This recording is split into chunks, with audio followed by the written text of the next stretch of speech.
Assalamualaikum warahmatullahi wabarakatuh.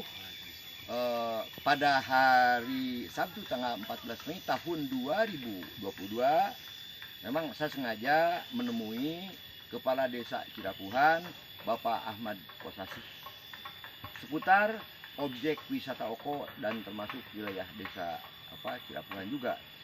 Dan memang jauh hari sebelumnya saya sudah janjian lah ketika waktu itu Basnas Garut ya, Basnas memberikan bantuan kendaraan roda 4 ke Pemda Garut. Dan dari sekian janji, bisa jadi takdir Allah baru kali ini ya, saya bisa langsung menemui Pak Kades Ahmad Kosasih. Dan alhamdulillah Pak Ahmad Kosasih akan bisa kagum masih segar bugar dan penampilannya juga cukup dandy ya. Jadi ini akan juga milenial ya. Oke ya, kemudian oke. Assalamualaikum warahmatullahi wabarakatuh. Waalaikumsalam. Gimana Pak Kades, sehat? Alhamdulillah kan. Oke. Jadi intinya saya sudah beberapa bulan sekaligus ini minal aidin wal faizin ya Pak ya. Nah ini hari ini saya berbicara bukan tata kelola pemerintahan, tapi berbicara Kepala Desa Cirapuhan, Pak Ahmad Kos sebagai komisaris, pembina, pengawasi terkait BUMDes. Dan perlu diakui bahwa BUMDes itu adalah badan usaha milik desa. Dan BUMDes itu, Pak, maaf, untuk kueh BUMDes pertama tiap desa pun sama, ada yang dialokasikan dari dana desa. Ya, masalah besarnya tidak tahu, tergantung kesepakatannya. Jadi untuk mengembangkan BUMDes ke depan, karena BUMDes itu harus bergerak di bidang usaha produktif, bukan konsumtif, Pak ya. Pertama, BUMDes itu yang dialokasikan dari dana desa. Adapun besar kecilnya tergantung di wilayah masing-masing. Itu BUMDes. Kemudian, ini kita harus jujur ya, bahwa Leuweung Oko ya, Leuweung Oko ya Pak, objek wisata yang cukup terkenal di Garut Utara, tepatnya berada di Kampung Cibimbing ya Pak, Kampung Cibimbing, Desa Cirapuhan, Kecamatan Selawi, Kabupaten Garut. Alhamdulillah. Jadi sebelum mendapat bantuan lah, semacam bantuan atau kepedulian dari Bupati Garut Haji Rudi Gunawan, memang jauh hari sebelumnya sudah ditata Pak. Tapi sekarang tuh bagaimana meningkatkan penataan agar lebih baik. Asalnya baik, harus lebih baik lagi. Nah gitu ya, dan kita harus jujur bahwa Bupati Garut berkat kepedulian Pak Rudi ya, bahwa pentingnya mendongkrak devisa negara dari objek wisata. Alhamdulillah, saya salut kepada Haji Rudi Gunawan yang begitu memiliki willingness, keinginan kuat bagaimana mendongkrak perekonomian desa melalui wisata, mobil khusus agar sektorio jalan, kaki 5 jalan, penganggur juga ada kegiatan. Itu Pak yang patut apresiasi Bapak Bupati. Oke, Bapak sendiri hari ini kebetulan hari Sabtu ya, libur. Nah ini saya wawancara dengan pengawas ya, komisaris pembina BUMDes Desa Cirapuhan. Nama BUMDesnya apa Pak? BUMDes Uyunan Desa Cirapuhan. Oke. Jadi BUMDes Cirapuhan. Konon bahwa pengurus BUMDes menulis struktural kepengurusan baru saja diganti, betul nggak Pak? Diganti sih enggak, cuman kita ada revisi sedikit ya. Ini meningkatkan Reshuffle ya barangkali. Ini meningkatkan kerja mereka untuk meningkatkan pelayanan. Ya, satu PAD, 2 pelayanan. Oke Pak, dan ini kita harus real bahwa kini di Leuweung Oko ini tengah dibangun semacam penguatan jalan agar tidak terjadi longsor Pak, agar terjadi erosi. Dan alhamdulillah ini tengah dibangun satu musola ya Pak ya. Musola yang tengah dibangun diperkirakan ini sekitar 80% menurut saya musola. Kemudian ini pembangunan TPT ya, tembok penahan tanah, karena memang daerah erosi loh Pak, daerah erosi apalagi di musim penghujan, ngeri ya. Nah jadi alhamdulillah dari tempat berhentinya mobil itu apa Pak di sana? Parkiran. Bukan yang di sono. Cibimbing. Di Cibimbing ke sono. Mobil angkot berhenti di sana, Garela ya. Kampung Garela. Jadi alhamdulillah dari Kampung Garela ya, dari Garela itu ke arah timur, selatan, utara atau kemana Pak kalau sini Pak? Kalau ke sini ke timur. Timur lalu ke utara. Iya. Ya, jadi pertama kalau dari Garela ke timur lalu belok ke utara. Bapak bisa menjelaskan dari Garela ya, hampir di depan bibir yang mau masuk Oko sudah diaspal, sudah di hot mix, sehingga ya udah di hopnik, dan ini perjalanan tersebut bak punggung belut Pak, artinya ngagleser gitu ya Pak ya. Oke, kira-kira berapa kilo Pak dari Garela sampai Oko nih Pak? Kalau sampai lokasi kurang lebih 2 kiloan lah, 2 kilo lebih. Oh, 2 kilo. udah di hotnik ya Pak ya? Jalan alhamdulillah kita sudah dipakai ready. Sekarang nyampe ke Oko, jalan kita sudah enak lah. Alhamdulillah berkat bantuan dorongan juga dari Pak Bupati yang waktu itu menganggarkan kurang lebih ya hampir 1 miliar untuk jalan masuk dari lokasi Kampung Cilinjin ke wisata Oko itu. Oke, jadi kalau dianggarkan 1 miliar gede, tapi realisasi 300 juta nggak apa-apa, yang penting ada ya Pak ya. Jadi Bapak bukan menilai besarnya, tapi ada bukti ya. Bapak Bupati begitu care karena mungkin berbagai pertimbangan ya, sehingga banyak kue yang perlu, kue Garut ya, kue Pemda, kue APBD itu perlu dialokasikan ke berbagai tempat barangkali itu ya Pak ya.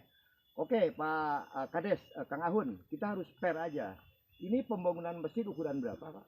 Ini pembangunan masjid ukurannya 6 kali 6 meter. Ya. Cuman pinggirnya kita ini depan pinggir itu semua pakai apa, dicor.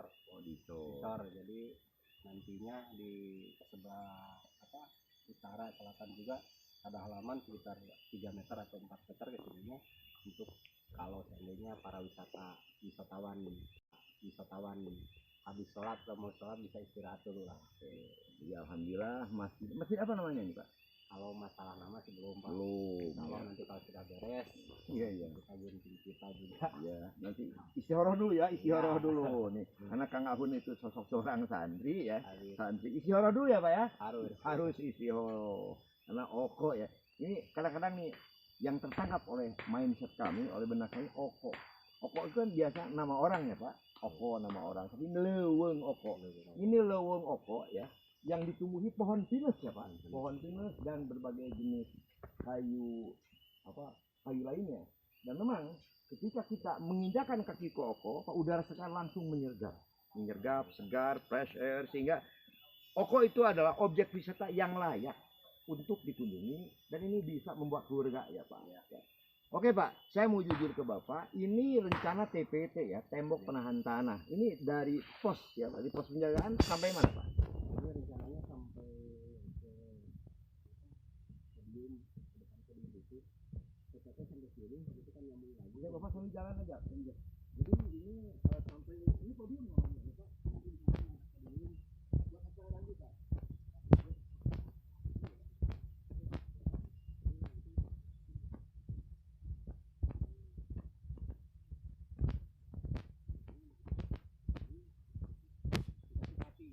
Pak, dan lebih ngeri lagi, ini Pak, kalau dijadikan box untuk minyak kita, kemudian pariwisata, kemudian box jualan. Ini yang lebih ngeri lagi, itu kurang Pak, kerja nih Pak ya. Ini ya, kalau kata bahasa Jawa mah ngalung kawin gitu loh Pak ya. Nah, di sinilah objek leuweung Oko ya, leuweung Oko. Dan ini fakta bahwa jalan dan pos ya, dari pos kemudian kontribusi dibangun seperti itu ya, agar tidak terjadi longsor dan erosi. Pak, nanti ke depan rencana ini setelah bikin berbeda, apakah mau di ready mix atau hanya pasang paving block? Rencana antar Pak, silakan. Karena ke depan mungkin kalau untuk wisata kita kalau ada uangnya lagi, kalau ada bantuan lagi mungkin, atau dari PADES juga bisa, mungkin kita bisa ini untuk di paving aja. Oh, di paving aja biar enak lah yang jalan. Oke. Jadi Pak, apakah rencana mau di tangga macam kita Bapak pernah ke Cinulang, dari tulang paling dalam gitu Pak, dari bawah itu pakai semacam tangga, apa tidak akan demikian, atau dari sana ke Walungan sana Pak? Ya kalau nanti ke depannya bisa-bisa saja untuk bikin tangga ke bawah lagi untuk perluasan wisatanya gitu kan. Ini juga wisata ini sekarang dengan lokasi luas sekitar 1,3 hektar, dan perencanaan sekarang BUMDes bekerja sama dengan perhutani itu rencananya 2 hektar yang mau kontrak gitu. Oleh Yang kerjasama sama BUMDes itu 2 hektar. Gitu. Oke, Bapak, dan alhamdulillah perlu diketahui bahwa Leuweung Rokok, ya, Leuweung Rokok yang dikelola sebagai objek wisata kurang lebih 2 hektar lebih ya Pak ya, 2 hektar lebih. Nah kebetulan Leuweung Rokok perlu diketahui berbatasan ya, sebelah utara ya Pak ya, itu apa area milik negara, artinya milik perhutani. Sementara di sana milik negara juga kebetulan Carik Desa. Ini dua-duanya milik negara ya, milik negara ya. Jadi jelas karena milik negara jelas ini untuk kita semua ya Pak ya. Jadi cara mengembangkan objek wisata Oko bukan saja tanggung jawab negara, bukan saja tanggung jawab pemerintah, tapi tanggung jawab semua elemen bangsa. Semua rakyat dimanapun, wabil khusus rakyat Jawa Barat ya. Ini tentu nih dalam bingkai NKRI ya, NKRI. Oke, Pak, kita harus fair-fair aja. Oke, jadi Bapak bisa menjelaskan rata-rata yang datang aja Pak. Kalau hari nasional misalnya usai Lebaran, itu rata-rata jumlah pengunjung berapa Pak? Kalau sekarang setelah COVID menurunnya drastis juga. Kemarin aja rata-rata sehari itu kalau pas Sabtu Minggunya ya ada sekitar 300 orang lah. 250-300 orang. Di hari nasional? Ya, yang kemarin. Kalau ke belakang kita minimal 500 orang ada, 400-500 orang kalau sebelum COVID. Oke. Kalau sekarang ya drastis juga Tapi turun. mudah-mudahan COVID cepat hilang ya Pak. Iya, amin. Oke, jadi kita nih Mas, ini bisa menjelaskan ini Leuweung Rokok ya Pak. Jadi objek wisata ini yang ini ya Pak. Iya. Oke, ini tolong. Ini kondisi wisata Oko dan memang kebetulan malam hujan nih, hujan. Coba di sini ada rumah pohon, coba lihat. Di sini ada rumah pohon, kemudian ada saung gazebo atau saung gazebo, juga ada WC umum 2 warung. Wah, ini hebat nih Pak. Kalau ini apa Pak namanya saung ya Pak ya? Ya. Ini saung. Kalau itu bukan rumah bambu, rumah apa Pak? Kebetulan itu Musola juga alhamdulillah. Jadi Pak Hun itu betul-betul seorang kades yang religius ya. Jadi sebelum ada masjid yang permanen, masjid yang bagus ya disediakan musola ya Pak ya. Oke. Pak, kalau kesempatan mengambil airnya dari mana Pak? ini kan kalau kemarin sebelum pengeboran ya airnya beli Pak. beli airnya untuk menunjang wisatawan yang mau beribadah. Wah, ini juga seniman juga nih Pak. Di sini ada bonsai ya Pak ya. Ini ada bonsai, ada bunga-bunga. Ini memang kita pas ya di Oko itu sejuk, nyaman. Dan ini bisa dikatakan ini objek wisata yang ditanami bunga-bunga ya. Dan ini kebetulan hutan pinus ya Pak. Hutan pinus. Jadi Pak objek wisatanya dari sana sampai sana ya Pak ya. Sampai sana. Oke, ini namanya musola. Kemudian ada saung ya Pak. Saung atau apa itu Pak? Ya. Oke. Kalau tidak tahu siapa nanti. Jadi Pak objek wisatanya dari sana sampai sana ya Pak ya. Sampai sana. Oke, ini namanya musola. Kemudian ada saung ya Pak. Saung atau apa itu Pak? Ya. Oke. Kalau tidak salah ada rumah pohon nggak Pak sekarang Pak? Pohon. Oh iya. Nah ini saudara-saudara perlu diketahui bahwa Leuweung Oko ya atau objek wisata Oko ya itu ini tengah ditata terus dilakukan revitalisasi berbagai pembangunan. Dan yang paling penting itu adalah Pak tata kelola wisata nih Pak, tata kelola wisata. Oke. Nah ini ada waktu ini. Wah ini hebat nih, di sini banyak kata-kata semacam proverb ya. Waktu tak bisa diputar, dijilat, apalagi dicelupin. Nah ini banyak moto-moto juang Pak. Ini butuh nih Pak, tolong kameramen. Ini butuh perhatian, rindu kasih sayangnya. Ini ambil waktu Pak. Ini pakai ban ya Pak ya, pakai ban. Kalau dulu Oko identik dengan payung ya Pak. Ini sama asepan ya Pak ya. Ya, kalau ini kan dalam tahap penataan juga ke depannya. Iya. Wah ini Pak, enak banget. Apalagi kalau nantinya ke depan Pak, ini saran nih Pak, ini ada semacam Itu kan kita rencana itu ke depannya bikin lapangan kontes domba, sekalian pembenahan parkir, dan kepengen kita itu di situ kan ada homestay-nya juga. Iya. Pengunjung-pengunjung yang dari jauh. Kan kalau kita misalkan mengadakan kontes Jabar atau apalagi nasional. Karena banyak tamu yang dari jauh. Oke. Oh jadi yang pasti, oh ini bisa mengacu kepada desa wisata. Jadi kedepannya karena Garut identik dengan domba, ini kontes ketangkasan ya. Ya. Jadi yang di ketangkasan ini seni yang dijualnya, Pak. Bagaimana domba itu mengibing, bagaimana domba berperilaku, ya Pak. Jadi ini yang dijual dan ini menjadi objek wisata. Kenapa? Objek wisata tingkat nasional. Ketika berbicara Garut, mindset publik, mobil khusus masyarakat Jawa Barat, umumnya Indonesia, satu dodol nih Pak. Dodol, 2 domba Garut. Ya domba Garut di sini betul-betul domba yang unggul ya Pak ya. Jadi rencananya ke depan di sana akan ada semacam adu kontes ketangkasan domba ya. Ini rencananya di depan di wilayah mana Pak? Rencananya di Tanah Tarik yang itu. Biasanya dari musola. Oke. Kang, ini sedikit sedikit pertanyaan sederhana. Jadi objek wisata Oko ya Pak ya. Wilayah perhutani berapa hektar Pak? Wilayah perhutani ini yang sekarang lagi di sama wisata kerjasama sama BUMDes itu awal yang kemarin 1,3 dan sekarang rencananya diperlebar menjadi 2 hektar. Wilayah perhutani. Ya. Kemudian milik atau aset atau cari tanah bengkok desa Cilapuan berapa hektar Pak? Kalau yang dekat pas berdekatan dengan yang wisata itu sekitar 6 hektar. Jauh lebih luas. 6 hektar. Soalnya itu kan kita itu sekarang sudah master plan sudah jadi ya. Master plan untuk pengembangan wisata Oko. Ya. Jadi ya, salah satunya di dalam master plan itu ada tempat ketangkasan domba. Ya. Dan ini jelas Pak, ini akan didukung ya, wabil khusus warga Garut. Nah begini Pak Bupati, yang terhormat Bupati Garut ya, Your Excellency Mr. Haji Didi Janawan, dan ini patut didukung bahwa Pak Ahun sendiri bagaimana mengembangkan ikon Garut yang sudah membumi di Nusantara, yaitu adu ketangkasan, adu keterampilan domba. Karena orang perlu ternyata adu domba itu banyak seninya ya Pak, dari cara ngiding, kemudian cara berperilaku. Itu sebetulnya ini patut bahwa Oko itu kedepannya Pak, bagaimana Oko menjadi sabta pesona, terkenang, dan paling tidak dikunjungi para objek wisata, baik objek wisata mancanegara Pak, maupun dari dalam negeri sendiri. Dan yang pasti insya Allah dalam waktu dekat ini Oko akan kian kinclong, akan kian diminati, dan tentu ini akan mampu mendongkrak PAD sekitar Cilapuan ya Pak ya. Dan yang jelas walaupun pembangunnya masih running ya, masih berjalan, tapi terus melakukan terobosan Pak. Ke depan terobosan apa yang dilakukan untuk membangun Oko, karena Oko itu menggunakan dana besar Pak.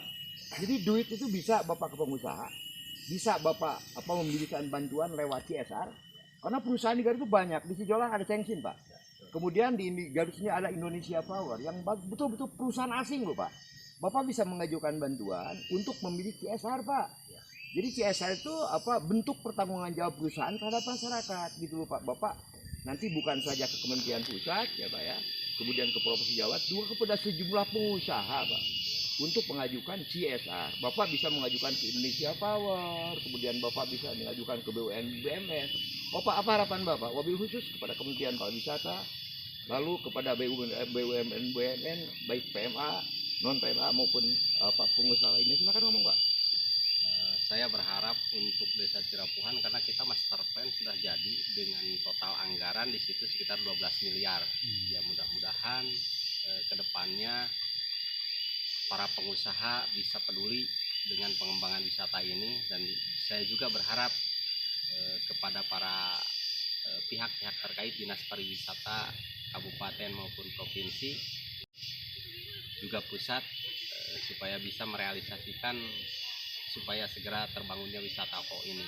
Dan saya ucapkan terima kasih juga kepada Pak Bupati dan Pak Kadis Disparbud, Pak Budi Gangan, yang alhamdulillah kemarin sudah menganggarkan atau menurunkan anggaran dana hibahnya yang sekarang lagi dilaksanakan. Mudah-mudahan kedepannya ya bisa membantu dalam berbagai hal demi kepentingan masyarakat banyak dan kemajuan Desa Cirapuhan yang saya pilih. Terima kasih. Oke, demikian keterangan langsung ya, saya sendiri Kang Baden sebagai Wapemret Suara Rakyat Indonesia bidang Hunter, kemudian saya sendiri sebagai pimpinan redaksi di Gempa TV, juga redaktur pelaksana di Pencast TV, bisa berbincang-bincang dengan Pak Kepala Desa Cirapuhan, Kecamatan Lawi, Pak Ahmad Kosasi yang diakrab, yang akrab bisa Kang Gun. Oke, sukses buat Kang Gun. Mudah-mudahan Bapak tetap awet muda. Amin. Awet muda.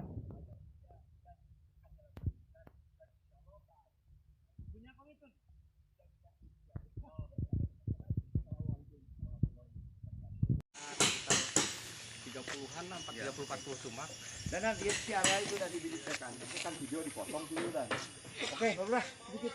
Jadi ini area untuk Masjid Oko ya, masjid yang belum diberi nama lah katakanlah.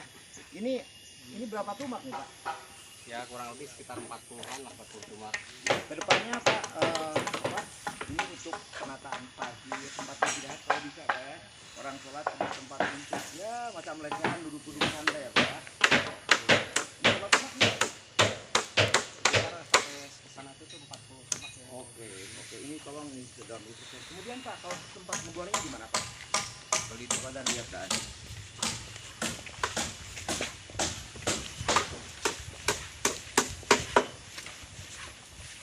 Punten Pak. Punten Bapak, punten Bapak. Kopi hidung Pak. Kayak di warung. Oke. Sampai mana nih batasnya Pak? Oke. Wah, ini ya. Kalau tempat wudhunya di mana Pak? Ancer-ancer tempat wudhu untuk tempat Pengeboran. Tekad, sekalian, toilet, tempat wudhu. Itu di sininya kan kita bikin taman-taman. atau bikin balai-balai itu enggak Pak? Nah, ini ya. Oke. Pak, di sini itu kan keunggulan, di sini kan bisa bikin dari kayu Pak, kemudian dari bambu ya, untuk tempat istirahat. Jadi contoh Bapak di sini di Pancar, dia disuruh mas, mereka ada tempat lesehan gitu Pak, ya, bisa ya. Ini rencana ini ya Pak ya, untuk bor ya Pak ya. Ini berapa meter kedalamannya Pak? 80. Wah tuh, 8 Ini meter. kan di dataran tinggi, di sini maksudnya kalau Dari permukaan air laut berapa Pak? dari permukaan air laut saya bang. Dan nanti dibuka di Google. Ketinggian dari permukaan laut berapa? Nanti bisa dibuka. Ya. Yang pasti dataran tinggi ya Pak ya. Tapi Pak setelah selesai di sini, Jadi gini Pak, saya juga berharap ke Pak Kadis Pariwisata dan Pak Bupati kemarin juga kan ini